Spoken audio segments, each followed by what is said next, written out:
C'est Jésus, l'exemple du serviteur. Alors le prophète Ésaïe parle du Messie comme du serviteur de l'Éternel. Voici mon serviteur, celui que je soutiendrai, celui que j'ai choisi et qui a toute mon approbation. On voit aussi, j'ai mis mon esprit sur lui. Il révélera le droit aux nations, il ne criera pas, il ne haussera pas le ton, elle ne fera pas entendre sa voix dans les rues. Vous pouvez le trouver dans Ésaïe 42. Et il donne des indications précises quant à ce Messie. Il n'avait ni beauté, ni splendeur propre à attirer les regards, et son aspect n'avait rien pour nous plaire. Méprisé et délaissé par les hommes, homme de douleur, habitué à la souffrance, il était pareil à celui auquel on détourne la tête. Nous l'avons méprisé, nous n'avons fait aucun cas de lui. Et c'est bien de Jésus et du Messie dont il est parlé dans ces passages. L'Ancien Testament prophétise et attend la promesse de Dieu qui enverra son oint, son Messie, et quand il est venu sur la terre, beaucoup ne l'ont pas accepté parce qu'ils ne s'attendaient pas à voir Dieu descendre au milieu d'eux comme un serviteur humble qui manifestera de la compassion, guérira les malades et ira jusqu'à mourir sur la croix pour nous donner la vie. Il est celui qui pardonnera même les péchés. Les pharisiens diront, mais il n'y a que Dieu qui peut pardonner les péchés. Jésus dira, je suis. En référence à la révélation de Dieu à Moïse. Je suis la révélation de Dieu. Et Jésus va naître dans une crèche et ça m'a toujours interpellé le contraste. Les parents n'ont pas beaucoup de moyens. Ils doivent fuir, ne trouvent pas de lieu où Marie accouchera. Et les disciples, eux, poseront même cette question à Jésus parce que ce n'était pour eux pas si évident que cela dans Matthieu 11,3. Es-tu celui qui doit venir ou devons-nous en attendre un autre? Donc vous pouvez voir qu'il y avait des incertitudes. Ils disaient, mais est-ce que c'est vraiment toi?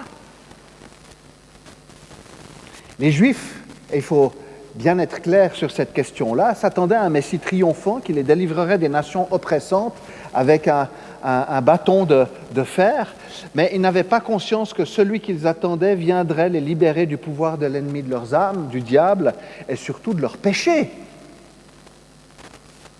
Imaginez-vous quand Jésus entre à Jérusalem à la fête des rameaux, quand Jésus monte un âne. Il est un roi de paix, pas un roi guerrier qui serait monté sur un cheval. Et puis je fais juste une petite précision culturelle. L'âne semble être lié à une ancienne tradition juive où l'âne attendait le Messie. C'est intéressant. Imaginez la tête des disciples quand Jésus leur a lavé les pieds lors du dernier repas de la Pâque. Jésus, l'exemple du serviteur. Jésus est celui qui est venu pour nous libérer du royaume des ténèbres pour son royaume de lumière. Amen. Et nous voulons prendre deux passages. Je me rends compte, j'en ai noté qu'un ici, mais je vous donnerai l'autre. C'est Philippiens 2, les versets 5 à 11. Philippiens 2, les versets 5 à 11. Que votre attitude soit identique à celle de Jésus-Christ, lui qui est de condition divine. Il n'a pas regardé son égalité avec Dieu comme un butin à préserver, mais il s'est dépouillé lui-même en prenant une condition de serviteur, en devenant semblable aux êtres humains. Reconnu comme un simple homme, il s'est humilié lui-même en faisant preuve d'obéissance jusqu'à la mort, même la mort sur la croix. C'est aussi pourquoi Dieu l'a élevé à la plus haute place et lui a donné le nom qui est au-dessus de tout nom, afin qu'au nom de Jésus, chacun plie le genou dans le ciel, sur la terre et sous la terre, et que toute langue reconnaisse que Jésus-Christ est le Seigneur, à la gloire de Dieu le Père. Alléluia. Le deuxième texte, c'est dans Marc,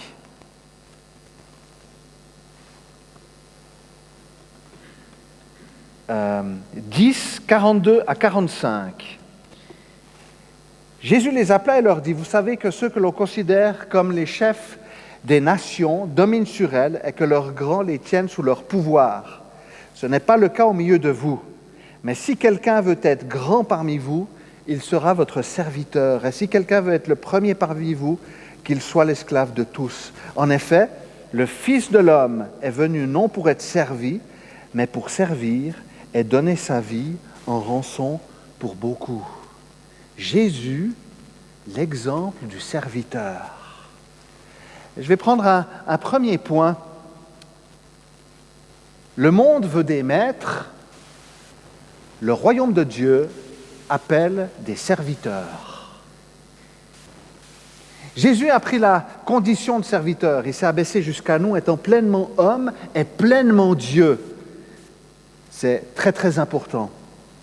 Il assume tous les risques d'une condition menacée par Dieu et par les hommes. Il entre dans une condition historique où il ne pourra et ne voudra que servir.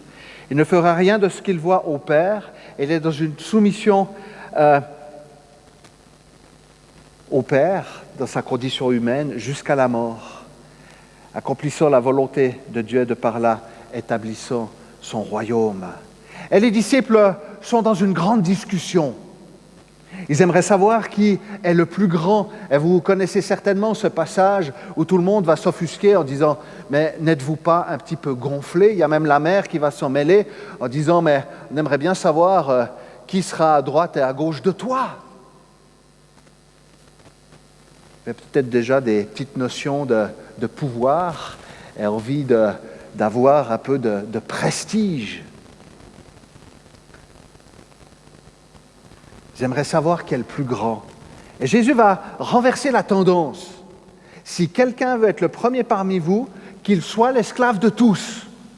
Alors l'esclave en grec veut aussi dire serviteur. L'apôtre Paul, vous le voyez, quand il dit serviteur de Christ, moi, Paul, serviteur de Christ, en fait le terme c'est esclave de Christ. C'est le terme doulos veut dire exactement les mêmes choses, mais ça a une connotation qui est très forte, avec un attachement qui est fort. Et quand Jésus parle de servir, donc doulos c'est serviteur, esclave, et quand il parle de servir, c'est le terme diakonéo qui a donné le nom de diacre, celui qui aide, celui qui se met au service des autres. Et Jésus va parler des maîtres de ce monde, de ceux qui dominent et tiennent les nations sur leur pouvoir. Et je pense qu'on ne l'a jamais vu autant, en tout cas dans notre génération, que maintenant. Où les grands, ceux qui se prennent grands dans ce monde, prennent le pouvoir. Et on voit tous les jeux de pouvoir. Je ne vais pas faire de politique, ce n'est pas du tout mon appel et mon rôle en tant que pasteur. Je parle de Dieu, mais c'est important d'être conscient que les hommes, les grands de ce monde, prennent le pouvoir. Ceux qui dominent et tiennent les nations sous leur pouvoir. Et Jésus parle de ceux qui ne seront grands que parce qu'ils sont petits. Et on voit que Jésus va renverser la vapeur, opposer les valeurs du monde et de la société à celles du royaume. Et nous sommes dans une société où il n'y a pas beaucoup de place pour les petits. Il n'y a pas beaucoup de place pour ceux qui sont différents. Et c'est aussi une caractéristique humaine, montrer que nous sommes les plus grands, les plus forts, les plus beaux, les plus intelligents. Et cela commence déjà, peut-être au jardin d'Éden, mais déjà au jardin d'enfants, où on voit déjà les garçons, les filles qui essayent de prendre le pouvoir et qui essayent de montrer qu'ils sont grands, de montrer qu'ils sont quelqu'un.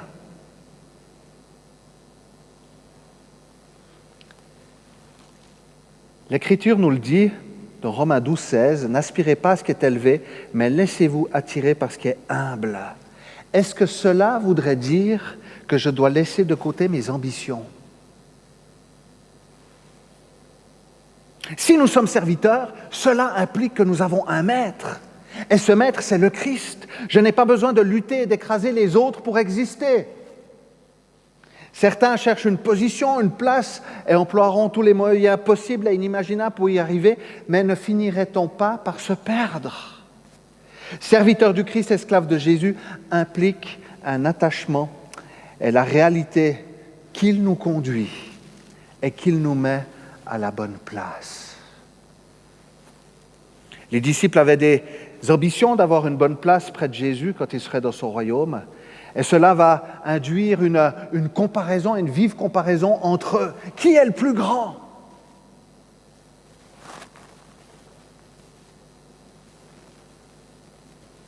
Et on peut s'interroger sur quelles sont nos ambitions aussi communautaires. Ce que nous voulons montrer face aux autres communautés chrétiennes. Cherchons-nous à nous glorifier, à nous comparer, à être les plus grands, ou sommes-nous dans une attitude de service et d'humilité ? On cherche absolument la reconnaissance, à montrer qui nous sommes. Mais l'oppression fait rage dans le monde est de plus en plus contre les chrétiens et contre les juifs. Et c'est une réalité, mais viendra un temps, et ça c'est une conviction personnelle que j'ai, où nous prendrons tous conscience qu'en Christ, nous sommes au même niveau et que celui qui nous rassemble dans toutes nos différences, c'est le Christ, celui qui s'est fait serviteur.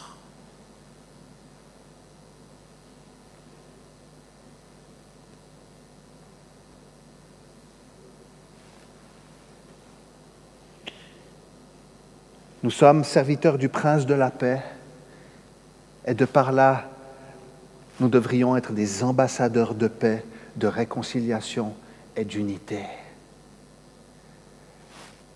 Je vois que le monde est en train de trembler de toutes parts.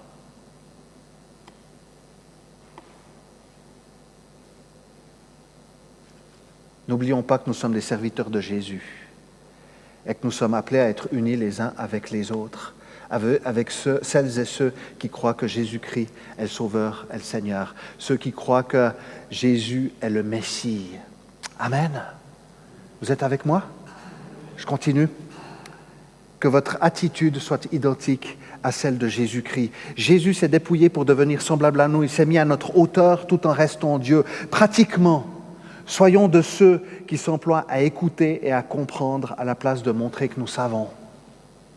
D'aimer à la place de juger, d'accompagner à la place d'abandonner, à demander pardon au lieu d'être de mauvaise foi, de pardonner au lieu de condamner, ou faire justice nous-mêmes, et de bénir au lieu de maudire. Jésus, l'exemple du serviteur. Le monde veut des maîtres, le royaume de Dieu appelle des serviteurs. Et je vais prendre le deuxième point, le deuxième volet et dernier volet, c'est Dieu qui élève. Jésus s'est humilié en devenant serviteur et Dieu l'a souverainement élevé. Jésus, dans sa condition humaine, comme je le disais tout à l'heure, se soumettait à la volonté de son Père. Et c'est Dieu qui élève, mais c'est aussi lui qui se glorifie dans nos vies. Notre condition de serviteur et de petit face au monde est plus un atout qu'un problème. Souvent, on voit dans le monde que si on est petit, si on a des manquements, c'est plutôt un handicap. On voit que dans le royaume de Dieu, c'est plutôt un avantage. Jésus, du reste, a dit, et ça encore, c'est contradictoire avec tout ce que les personnes s'attendaient, surtout les religieux. Jésus a dit, je suis venu pour les malades, pour les misérables, je paraphrase, pour ceux qui en ont réellement besoin. Notre condition de serviteur et de petit face au monde est donc plus un atout qu'un problème, alors que le Seigneur résiste au Maître, il fait grâce au serviteur. Sa puissance se manifeste dans notre soumission au Père, dans notre attitude d'humilité et dans nos faiblesses. Il a choisi les choses folles du monde pour couvrir de honte les sages, et il a choisi les choses faibles du monde pour couvrir de honte les fortes. 1 Corinthiens 1, 26, 31. C'est Dieu qui agit en nous. Jésus est la grâce de Dieu manifestée. Il est notre sagesse, notre justice, la source de notre sainteté et notre libérateur. Et quand nous considérons notre condition humaine, nous sommes bien conscients de notre fragilité. Qui plus est que nous sommes confrontés aux difficultés et rencontrant de l'opposition. Jésus lui-même a vécu des oppositions farouches en allant jusqu'à la croix. Même face à sa famille, Jésus a été rejeté par sa propre famille. À un moment donné, ils lui ont dit des termes qui étaient juste incompréhensible et inaudible.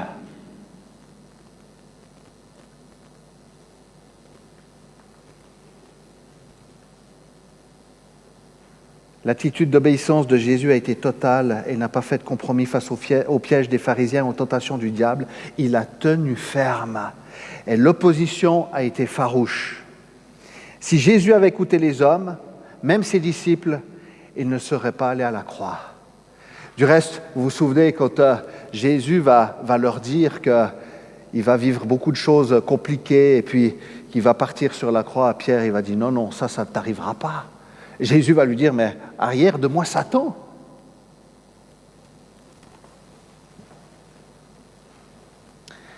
Alors restons fermes dans nos convictions face à l'opposition, car le serviteur n'est pas plus grand que son maître. Ils ont persécuté le maître et nous persécuterons aussi. Ils ont gardé la parole du maître, ils garderont notre parole aussi dans Jean 15, 20.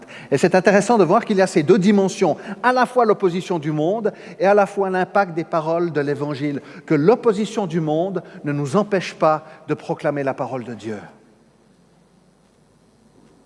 Et Gilles Lamont dit Amen. Alléluia, les amis! Que la persécution, que la peur du regard des hommes ne nous empêche pas d'annoncer la parole de Dieu. Oui, ils nous rejetteront, mais ils écouteront aussi la parole. Oui, ils nous persécuteront, mais ils seront aussi touchés par cette parole, par l'action du Saint-Esprit. Alors soyons de ceux qui prenons aussi position. N'ayons pas peur d'être des vecteurs d'encouragement et de bénédiction pour les personnes qui nous entourent aussi. Et vous savez, dire ce que nous croyons peut amener des personnes à se tourner à Jésus-Christ. Alléluia. Manifester notre foi, notre témoignage, avec l'aide de l'Esprit qui convainc les cœurs et les vies, peut bouleverser des existences entières. Jésus est celui qui se révèle encore aujourd'hui. Alors on s'impatiente quand les difficultés s'intensifient et se prolongent, quand on ne voit pas ou on ne comprend pas le sens de ce que nous vivons. Et moi, je peux vous le dire honnêtement, c'est aussi des prières que j'ai faites au Seigneur en vivant de l'opposition, en vivant des choses difficiles, en étant confronté aussi à la maladie, à la mort, à toutes ces choses-là. De dire, mais Seigneur, moi, j'en peux plus, quoi. Seigneur, je te prie de m'aider, je te prie de nous aider, je te prie que ça puisse cesser, mais nous croyons, et je crois, que tu es souverain et que tu es au contrôle de toutes choses. C'est Dieu qui élève au bon moment. On se rend compte qu'il y a des aspects de nos vies et de ce qui nous arrive qui nous échappent. Et le découragement peut venir frapper à notre porte et nous assaillir. Nous aimerions tellement que telle situation se règle et que nous puissions enfin respirer et nous reposer. Mais il y a ce verset de 1 Pierre 5 à 6 à 7, et je vais finir avec ça, qui nous encourage et qui dit ceci. « Humiliez-vous donc sous la puissante main de Dieu afin qu'il vous élève au moment voulu. Déchargez-vous sur lui de tous vos soucis, car lui-même prend soin de vous. » Je vais leur lire. « Humiliez-vous donc sous la puissante main de Dieu afin qu'il vous élève au moment voulu. Déchargez-vous sur lui de tous vos soucis, car lui-même prend soin de vous. » Alléluia! Et il y a deux noms différents qui désignent le temps dans la Bible. Chronos, qui désigne le temps matériel de l'existence humaine, notre temps, alors que Kairos, et c'est Kairos qui est utilisé là, qui nous élèvera au temps convenable. Il est utilisé ici et correspond à une autre approche plus spirituelle, intérieure du temps. Le temps favorable qui joue un rôle déterminant. C'est le temps de Dieu par excellence. Il fera toutes choses belles en son temps. Alléluia. Au temps favorable, il nous élèvera. L'élévation n'est possible que parce que nous sommes abaissés. De même, nous nous attendons à la victoire parce que nous nous rendons compte qu'il y a eu des défaites. Alors ne nous décourageons pas, mais soyons attentifs que Dieu nous élèvera au temps opportun, à son temps, à lui, à son timing, à lui. Ceux qui souffrent, Dieu les rétablira, les affermira, les fortifiera, les rendra inébranlables dans le sens du fondement. Dieu a le pouvoir d'ouvrir des chemins et des portes insoupçonnées. Face à mes limites, face à mes incohérences, face à mes faiblesses, face à ma compréhension limitée de tout ce qui arrive, je ne peux compter que sur la grâce de Dieu et le fait que c'est lui qui me bénit en son temps et qu'il y a aussi une dimension d'éternité. Dieu a élevé Jésus à la plus haute place et lui a donné le nom qui est au-dessus de tout nom, afin qu'au nom de Jésus, chacun plie le genou dans le ciel et sur la terre et sous la terre, et que toute langue reconnaisse que Jésus-Christ est le Seigneur à la gloire de Dieu le Père. Et c'est ce que j'ai envie de faire ce matin, c'est de fléchir le genou devant Jésus qui s'est abaissé jusqu'à nous. Jésus qui est venu jusqu'à nous et qui nous a donné cet exemple du serviteur.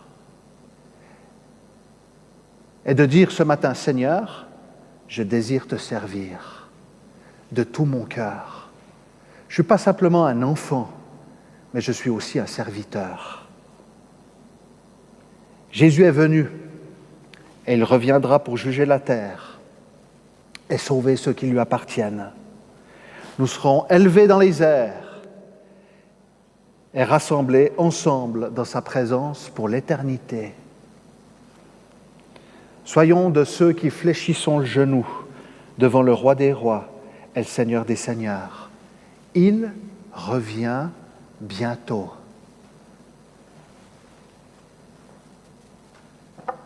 Et je vous souhaite un joyeux Noël. Que le Seigneur vous bénisse. Alléluia, gloire à Dieu. Nous prions. Vous êtes d'accord que nous prions ensemble? Merci Seigneur, parce que tu es l'exemple du serviteur. Et nous sommes tellement touchés, Seigneur, de lire comment tu t'es abaissé jusqu'à nous, pleinement homme, pleinement Dieu, jusqu'à mourir sur une croix, un infâme bois, pour que nous ayons la vie. Mais l'histoire ne s'arrête pas là parce que tu es ressuscité. Tu es au-dessus de toute autorité et tu as vaincu la mort. Merci parce que tu as pardonné nos péchés à la croix. Et Seigneur, merci parce que tu nous rappelles encore ce matin à ce que personne ne se prive de la grâce de Dieu. Et je te prie, Seigneur, que ceux qui sont dans cette salle ce matin, que ceux qui nous écoutent sur Internet, soient conscients de cette dimension-là, que personne ne se prive de la grâce de Dieu dans le nom de Jésus. Seigneur, nous voulons nous attendre à toi. Pardonne quand nous avons mis nos ambitions à notre propre service, quand nous avons écrasé les autres, quand nous nous sommes pris supérieurs aux autres, quand nous avons méprisé les autres, et nous te demandons sincèrement pardon pour cela, dans le nom de Jésus. Seigneur, nous croyons que celui qui est abaissé, c'est toi qui l'élèveras et qui le relèveras. Et merci pour ton œuvre aussi au milieu de nous.